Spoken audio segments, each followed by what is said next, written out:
के आरोप में सेना के एक जवान को हिरासत में लिया गया है।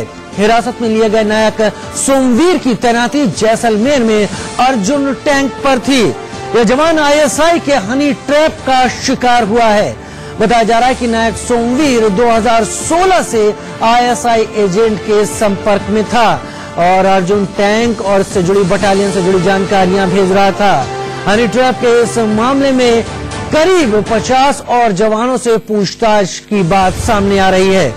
सोमवीर जिस महिला की आईडी से टच में था वो एक फेक नाम अनिका चोपड़ा के नाम से बनाया गया था। उस आईडी में दावा किया गया था कि महिला इंडियन मेडिकल सर्विस में काम करती है, लेकिन जांच के दौरान महिला की आईडी फेक पाई गई। आईएसआई ने नायक सोमवीर को हनी ट्रैप में फंसाया। इस वक्त की बड़ी खबर, 2016 से आईएसआई एजेंट के संपर्क में था सोमवीर। आशीष सिंह हमारे साथ ज्यादा जानकारी के साथ फोन लाइन पर जुड़ रहे हैं। आशीष, एक ऐसे वक्त में जब भारतीय सेना जम्मू कश्मीर में इंसर्जेंसी के खिलाफ तमाम ऑपरेशन चला रही है, तमाम बॉर्डर्स पर बात की जा रही है कि जहां पर खतरे हैं, उस वक्त पर ऐसे हनी ट्रैप कितना ज्यादा नुकसान पहुंचाने वाले हो सकते हैं?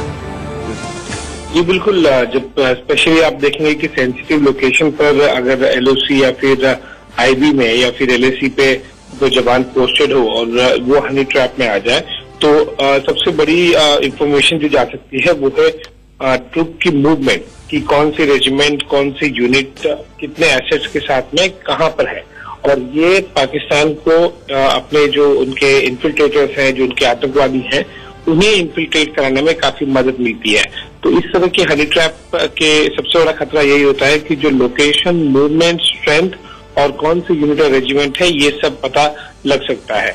जरूरी नहीं है कि जवान जानबूझकर ये चीजें या फिर कोई भी अफसर इंडियन आर्मी का अगर जो हनी ट्रैप में आ गया है वो इस तरह से जानबूझकर ये खबरें देगा, लेकिन हनी ट्रैप में आते ही वो काफी कॉन्फिडेंस में अपने विश्वास करके अनजाने में कई बातें बता देते हैं, जो कि एग्जैक्टली मकसद है पाकिस्तान में जो हनी ट्रैप का पूरा सर्किट चल रहा है उसका।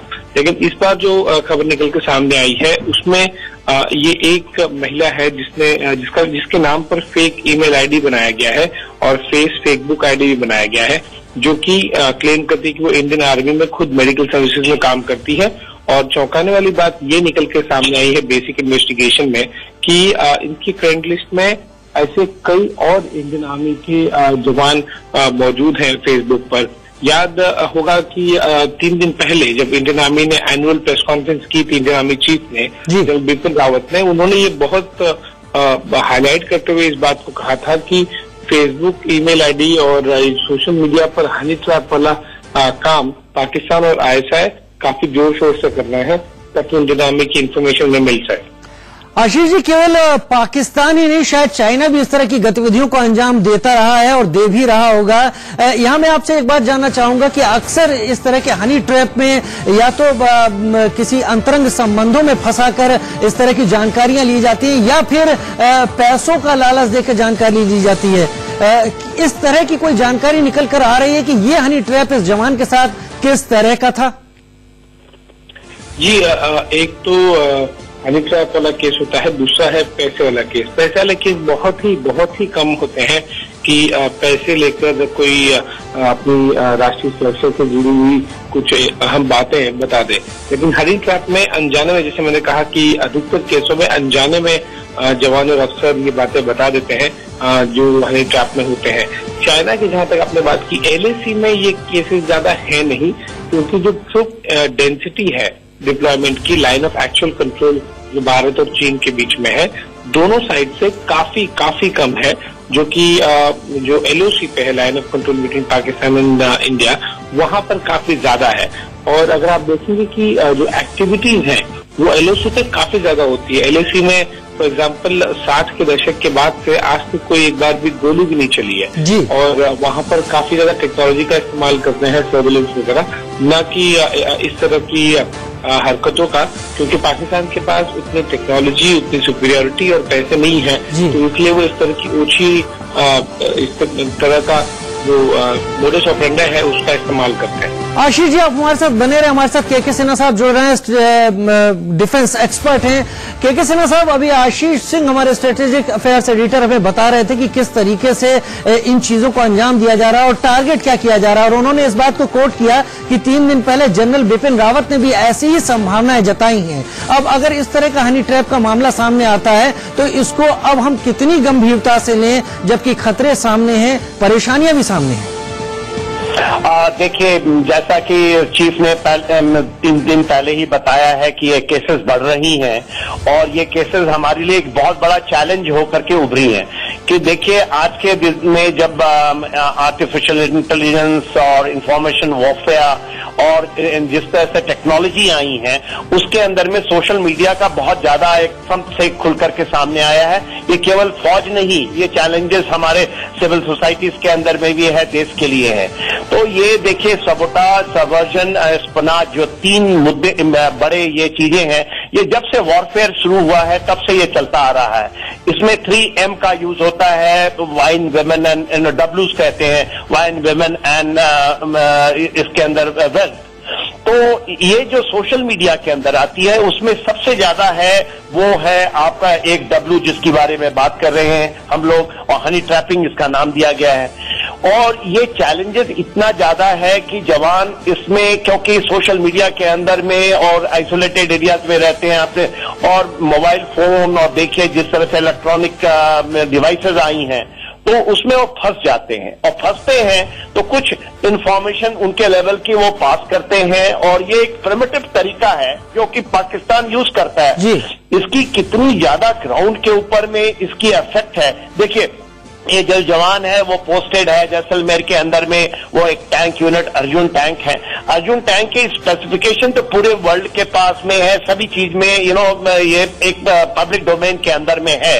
पाकिस्तान इसके अलावा कितनी टैंकें कहाँ हैं, कौन सी टैंक में के सिन्हा साहब, अब तक हमें जो जानकारी मिल पा रही है, अब जो इस वक्त की बड़ी खबर है, इस जवान को सोमवीर को इसको 18 जनवरी तक हिरासत में भेज दिया गया है। तस्वीरें हम अपने टीवी स्क्रीन पर, मैं आपको रोक रहा हूं, इस वक्त तस्वीरें दिखा रहा हूं टीवी स्क्रीन पर। ये जवान जो कि जैसलमेर में पोस्टेड था, तस्वीरों में आपको दिखाई पड़ रहा होगा, इसको 18 जनवरी तक पुलिस रिमांड में भेज दिया गया है। यानी अब यह पता करने की कोशिश की जाएगी कि ये जवान जाने या अनजाने कितना नुकसान हमारे स्ट्रेटेजिक अफेयर्स या कि बॉर्डर पर जो हमारी तैनाती है उसको पहुंचा चुका है। और ये तस्वीरें अपने आप में सामने टीवी स्क्रीन पर जो दिख रही हैं। आशीष सिंह, स्ट्रेटेजिक अफेयर्स एडिटर, हमारे साथ लगातार जुड़ रहे हैं। आशीष जी, इस पूरे मामले में हम इस वक्त तस्वीरें दिखा रहे हैं और ये भी बता रहे हैं कि 18 जनवरी तक पुलिस हिरासत में भेज दिया गया है इसको और ज्यादा जानकारी के लिए।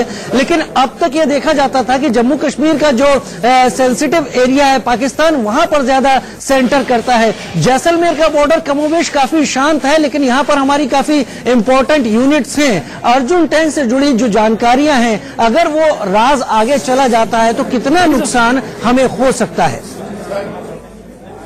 देखिए, आईबी थोड़ी सी ज्यादा बेहतर है एलओसी के मुकाबले। एलओसी जो कि लाइन ऑफ कंट्रोल भारत और पाकिस्तान के बीच में, और आईबी जहाँ पर पैरामिलिट्री डिप्लॉयड होती है, हमारी तरफ से बीएसएफ डिप्लॉयड होती है और पाकिस्तान की तरफ से पाकिस्तानी रेंजर्स डिप्लॉयड होते हैं, पर वहाँ पर क्योंकि काफी कम गतिविधि होती है एलओसी के मुकाबले, तो यूनिट की डिप्लॉयमेंट काफी ज्यादा इम्पोर्टेंट हो जाती है, क्योंकि इनके पास में बहुत ज्यादा इन्फॉर्मेशन आईबी से रिलेटेड है नहीं पाकिस्तान के पास, इसीलिए वो इस तरह की कोशिश करते हैं। और चाहे राजस्थान की बात कहें या फिर पंजाब की बात कहें, हमने देखा है कि कई अलग अलग तरीके से पाकिस्तान ने नए नए तरीके निकालने की कोशिश की, चाहे वो टनल हो और या फिर कोई और तरीके हो, जिससे कि वो इस तरफ आ सके, इन्फिल्ट्रेशन कर सके। लेकिन इनमें वहां ज्यादा कामयाबी मिलती नहीं है, क्योंकि नेचुरल टेरेन ऐसा होता है, जैसे कि एलओसी में होता है, जंगल है, पहाड़ है, वैसा आईबी पर होता नहीं है इंटरनेशनल बॉर्डर के पास। लेकिन इसीलिए पाकिस्तान वहां पर ज्यादा गतिविधि करता नहीं है। लेकिन देखिए, इस तरह की इंफॉर्मेशन जब भी दी जाती है दुश्मनों को, ये किसी भी तरह के हमले में काम आती है। जैसे कि एक उरी अटैक है, याद कीजिएगा कि उन्हें पता होता है एग्जैक्टली कि कहाँ पर कितने, कौन सा यूनिट है, कौन सा रेजिमेंट है, वो किस रात को चेंज कर रहे हैं, शिफ्ट चेंज कर रहे हैं। उसके अलावा कारगिल भी इसी तरह से हुआ था। तो ये काफी इस तरह की इंफॉर्मेशन होती है, वो हमेशा जमा की जाती है पाकिस्तान इंटेलिजेंस द्वारा। और इस तरह की कार्रवाई में, चाहे वो पठानकोट हो, उरी अटैक हो, या फिर कारगिल हो, इस तरह के बड़े ऑपरेशन में उनको जो हमारी मूवमेंट है टैंक्स की, यूनिट्स की, रेजिमेंट की, ये सब काफी काम आती है। आशीष जी, जनरल बिपिन रावत की उस प्रेस कॉन्फ्रेंस के बारे में आता हूं जो कि आपने अभी यहां पे कोट भी की थी कि उन्होंने ऐसा शक जताया था। क्या ये माना जाए कि जो सेना के इंटेलिजेंस सूत्र हैं वो पहले से ही इन हरकतों पर नजर रखे हुए थे और अब कल जाकर इस जवान को पकड़ा गया है, यानी कहीं बहुत उनको अंदेशा था, कुछ नुकसान पहुंचा चुके हैं ऐसे कुछ लोग? देखिए, वो एक थीमेटिक तौर पर बात कर रहे थे क्योंकि ये केस कोई पहला केस और कोई आखिरी केस होने वाला ऐसा नहीं है। आए दिन इस तरह के केसेस आते रहते हैं और ये army intelligence, defence intelligence agency है जो DIA, आर्मी इंटेलिजेंस एजेंसी है, IB है, रॉ है, ये सब एजेंसीज आए दिन हर हफ्ते या 10 दिन में इस तरह की केसेस आर्मी के पास लाते रहते हैं। तो मोस्ट ऑफ द केसेस में, ज्यादातर केसेस में ऐसी कोई डैमेज हुआ नहीं रहता है और उसे बहुत ही इनिशियल लेवल पर प्रिवेंट कर दिया जाता है। इस केस में थोड़ा सा डैमेज ज्यादा हो गया था क्योंकि इंफॉर्मेशन कुछ पास हो गई थी पाकिस्तान के इंटेलिजेंस को, इसीलिए जो थीमेटिक तौर पर अमित जी बात कर रहे थे और वो एक हमेशा से पिछले 1-1.5 साल से कहते रहे कि सोशल मीडिया एक बड़ा प्रॉब्लम बन गया है इंडियन आर्मी के लिए, न केवल इस तरह के हनी ट्रैप के केसेस में बल्कि जो रेडिकलाइजेशन होता है उसमें भी सोशल मीडिया का काफी ज्यादा यूज होता है। तो सोशल मीडिया एक बड़ा प्रॉब्लम बन गया है आर्मी के लिए फिलहाल हैंडल करने के लिए उसे। बहुत शुक्रिया Ashish Singh, strategic affairs editor, India news, बता रहे थे कि आखिर क्या क्या इसके पीछे रहा, कितना नुकसान हो चुका। हमारे साथ सुमित चौधरी इस वक्त लाइव जुड़ गए, डिफेंस कवर करते हैं और इस पूरे मसले पर जानकारी देने के लिए। सुमित, अब इस जवान को पकड़ लिया गया है, इस जवान को 18 तारीख तक के लिए रिमांड पर भी भेज दिया गया है, लेकिन जो नुकसान होना था शायद वो नुकसान हो चुका है। सेना के सूत्रों के मुताबिक इस नुकसान का आकलन कितना है, कितना गंभीर है? अर्जुन टैंक से जुड़ी हुई जानकारी है, जैसलमेर बॉर्डर के IB से जुड़ी जानकारी का पास हो जाना हनी ट्रैप के जरिए?